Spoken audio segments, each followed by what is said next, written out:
O torno de precisão, que Antônio operava há 15 anos na metalúrgica Giacomo, em Santo André, simplesmente travou, fazendo a peça de aço voar longe e bater na grade de proteção. O silêncio que se seguiu foi pior que o barulho metálico. O chão da fábrica, que sempre vibrava com o trabalho de 800 homens, de repente, ficou mudo.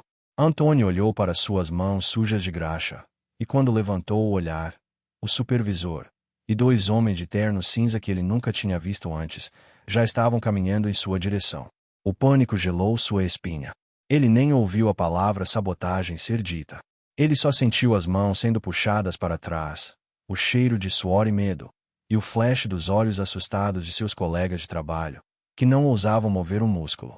Você consegue imaginar o terror de um homem simples, um trabalhador, sendo acusado de um crime que ele não cometeu, no meio do período mais tenso da história do Brasil? Em 1980, no ABC Paulista, no auge das greves contra a ditadura militar, ser chamado de sabotador não era apenas uma demissão. Era uma passagem só de ida para o porão do DOPS, um lugar de onde muitos não voltavam. Mas o que aqueles homens de terno cinza não sabiam, enquanto jogavam Antônio na traseira de um Opala sem identificação, era que a verdadeira batalha pela vida dele não seria travada por sindicatos ou advogados. A batalha seria travada de joelhos, por uma mulher. Sua esposa, Elisa, uma mulher de fé inabalável, estava prestes a escrever uma carta. Uma carta que não tinha endereço de político, nem de general. Uma carta de apelo que, por uma série de coincidências divinas, estava destinada a atravessar uma montanha de burocracia, cair nas mãos do único homem que poderia enfrentar os militares e provar que a oração de uma esposa justa pode, sim, mover o braço de Deus. Esta história de injustiça e fé, tirada do coração do ABC em chamas, vai te mostrar o poder de uma carta guiada pela providência. Se você acredita que a fé pode abrir portas que parecem seladas para sempre, já se inscreve no canal e deixa seu like. Vamos voltar para aquela manhã de 1980. A história que vou te contar se desenrola em Santo André, no ABC Paulista, em abril de 1980. O ar estava pesado, não apenas com a poluição das chaminés, mas com a tensão. As maiores greves de metalúrgicos da história do país estavam parando o Brasil. Era uma luta por dignidade, por salários melhores, mas era também um desafio direto ao regime militar, que governava com mão de ferro.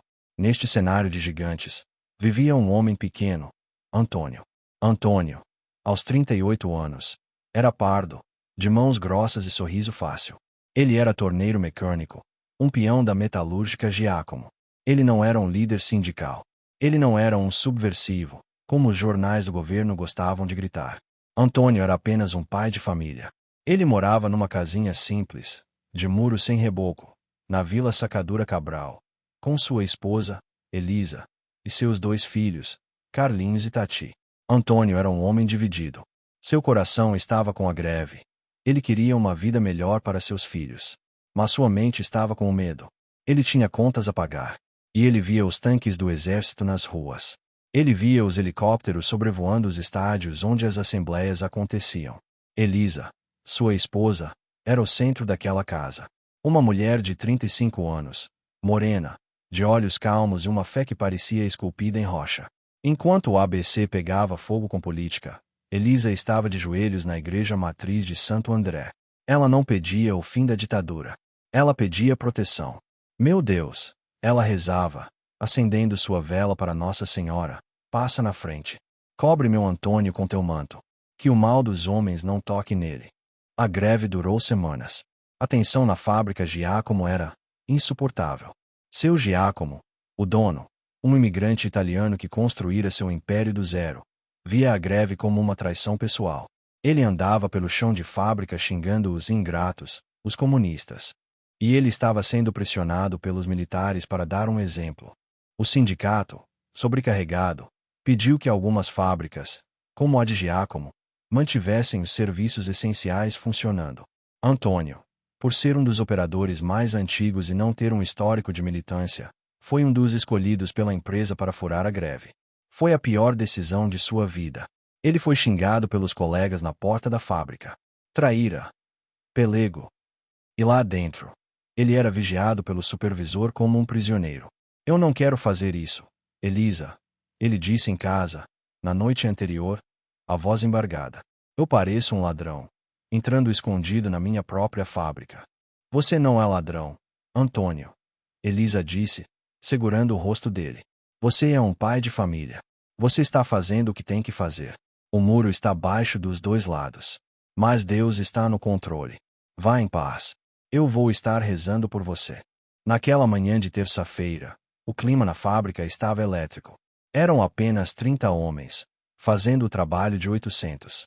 Seu Giacomo estava lá, de terno, andando de um lado para o outro. E com ele, os dois homens de terno cinza, do DOPS, a polícia política. Eles não diziam nada, apenas observavam, e o silêncio deles era mais assustador que qualquer grito. Antônio estava em seu torno. Uma máquina vital, que produzia uma peça-chave para a montadora vizinha. Ele estava nervoso. Suas mãos suavam. Ele sentia os olhos dos homens de terno em suas costas. E então, aconteceu. Ele estava fazendo o ajuste fino, como fazia há 15 anos. E o torno deu um solavanco. A máquina, que era como uma extensão de seu corpo, de repente reagiu com violência. O motor fez um barulho de engasgo, e o zzzz crack, que ouvimos no começo. Antônio congelou. Ele sabia o que aquilo significava. Um dente da engrenagem mestra havia quebrado. Uma máquina daquele tamanho, importada da Alemanha, levaria semanas para ser consertada. A produção estava morta.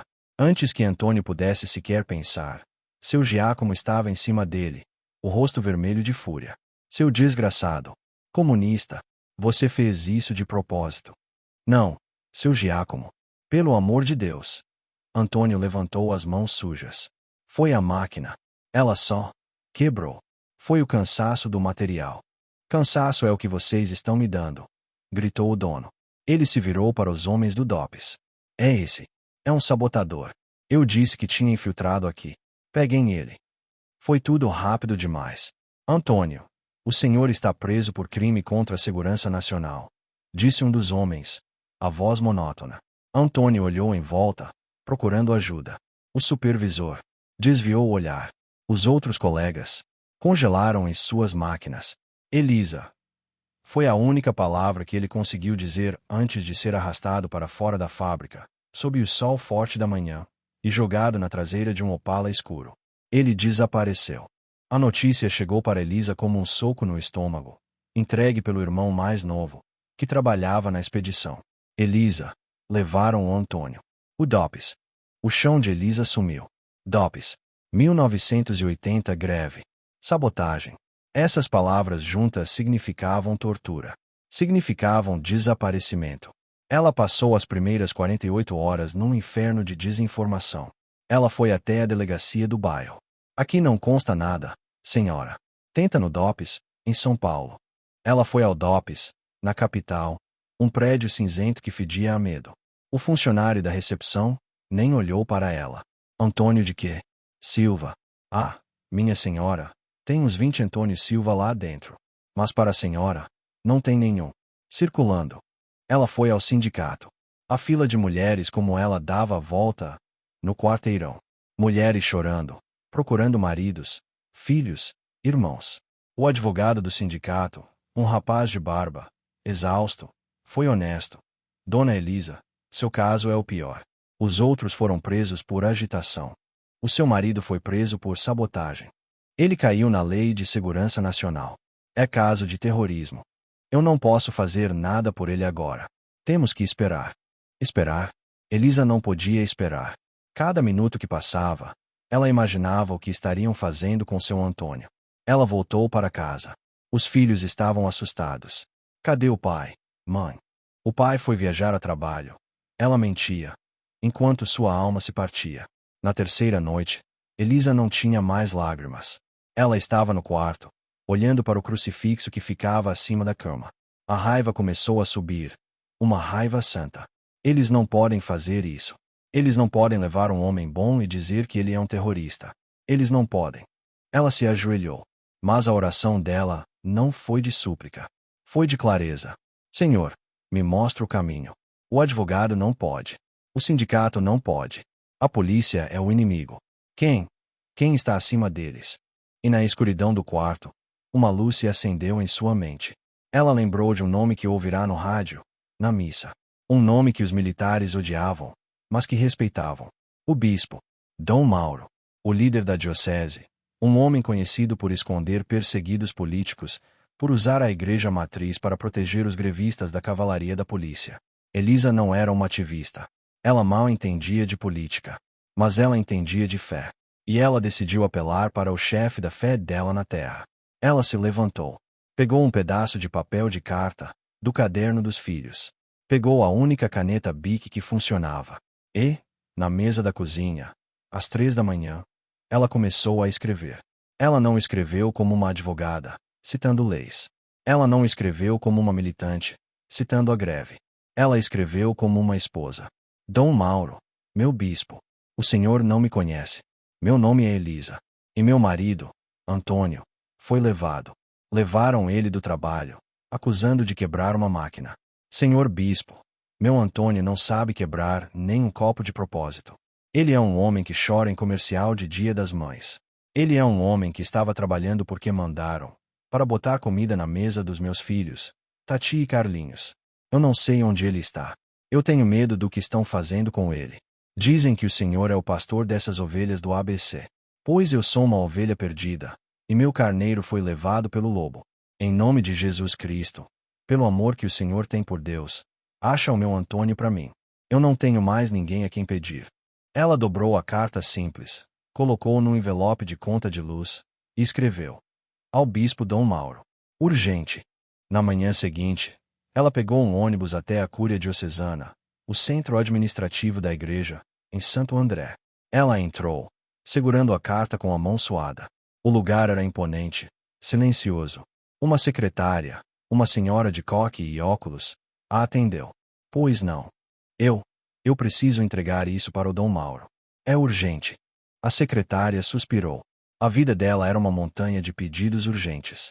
O bispo está em reunião com os generais. Minha filha. Ele não vai ver ninguém. Deixe aí. Ela apontou para uma pilha de cartas que tinha, literalmente, 1 metro de altura. Eram pedidos de toda a diocese. O coração de Elisa afundou.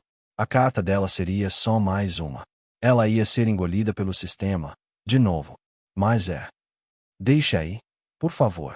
Quando der, ele lê. A secretária foi ríspida. Elisa não teve escolha. Ela colocou a carta em cima da pilha. Ela sentiu como se estivesse jogando sua última moeda no mar. Ela saiu da cúria, foi para a igreja matriz, ajoelhou-se no último banco e disse: pronto, meu Deus. Eu fiz a minha parte. A carta está na Babilônia. Agora, o Senhor tem que fazer a sua. E Deus começou a agir. Naquela noite, na cúria, a secretária, Irmã Teresa, estava exausta. Ela estava arrumando a mesa para ir embora. Ela olhou para a pilha de cartas. Suspirou. Ela pegou um punhado para levar para a sala de triagem. E, ao se virar, ela tropeçou no fio do telefone. As cartas voaram. Dezenas delas. Mas uma, em especial, caiu de um jeito estranho. Um envelope barato de conta de luz deslizou pelo piso encerado e parou exatamente embaixo de uma fresta de luz que vinha da porta. Aconteceu a primeira coincidência. Irmã Teresa, irritada, se abaixou para pegar os papéis. E aquela carta, iluminada, chamou sua atenção. Urgente. Ela bufou. Todo mundo é urgente. Ela a pegou. Mas, por algum motivo, em vez de colocá-la de volta na pilha, ela olhou para ela. Ela sentiu o papel. Era um papel de caderno de criança. Não era um pedido oficial. Não era de um político. Ela sentiu, com seus 30 anos de experiência, o cheiro do desespero ali. Ah, meu Deus! Ela murmurou. Ela fez algo que não costumava fazer. Ela separou aquela carta da pilha principal e a colocou em uma pasta de couro menor, na mesa do Frei Berto, o jovem secretário particular do bispo. A carta havia sobrevivido à primeira triagem. No dia seguinte, Frei Berto, um seminarista idealista de 25 anos, que acreditava na teologia da libertação e queria mudar o mundo, começou seu dia. A pasta de couro era a de casos pessoais para o bispo. Ele a abriu. Tinha um pedido de crisma para um doente, um convite para uma festa de paróquia, e a carta de Elisa. Ele leu. E ele, que também vinha de família de peão, entendeu o código. Antônio. Dopes. Sabotagem. Giacomo. Ele conhecia a fama de seu Giacomo. Ele sabia o que aquela acusação significava. Aquilo não era um pedido de bênção. Era um pedido de socorro. Aconteceu a segunda coincidência. Frei Berto sabia que Dom Mauro estava no limite. O bispo estava sendo ameaçado de prisão ele mesmo. Estava exausto das negociações com os generais. Ele não podia levar mais um problema para o bispo, a menos que fosse vital. Ele olhou para a carta de Elisa. E ele decidiu que aquilo era vital. Mas ele também era estratégico. Ele não podia simplesmente entregar. Ele foi até a capela particular do bispo, onde Dom Mauro rezava sozinho todas as manhãs, antes do nascer do sol. Ele pegou o breviário do bispo, o livro de orações, e, com uma audácia que poderia lhe custar o seminário, ele colocou a carta de Elisa dobrada dentro do breviário, na página da oração daquele dia. A carta agora estava no Santo dos Santos. Às 5 da manhã, Dom Mauro, um homem de ombros caídos pelo peso do mundo, entrou em sua capela. O cheiro de cera e madeira antiga. Ele estava cansado. A reunião com o general, no dia anterior, tinha sido um desastre. Ameaças. Gritos. O general o acusou de ser o Bispo Vermelho, de acobertar terroristas. Dom Mauro sentia que estava falhando. Ele se ajoelhou, abriu seu breviário para a oração da manhã, e o envelope caiu em seu colo.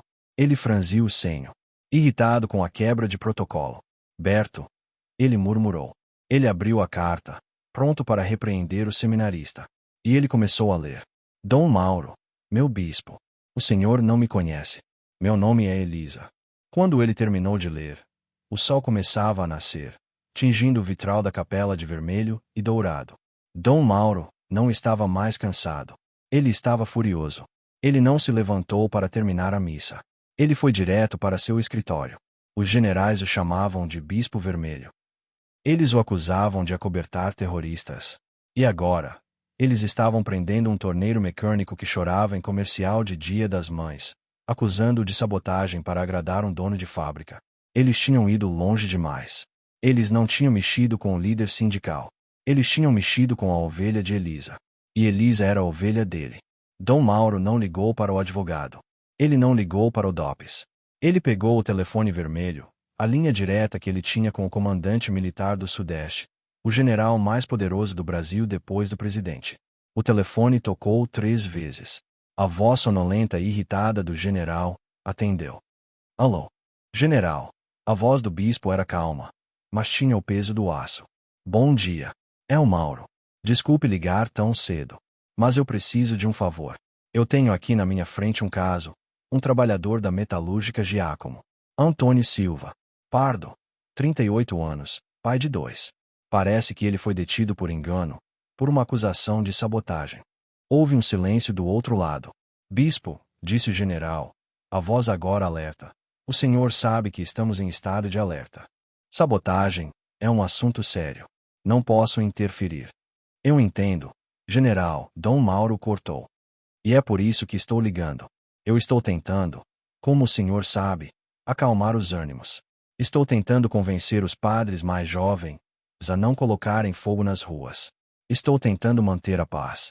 Mas fica muito difícil para mim, general, pedir calma ao meu povo, quando seus homens levam o marido de uma mulher honesta, um homem que eu pessoalmente sei que é inocente, e o tratam como um terrorista por quebrar uma máquina.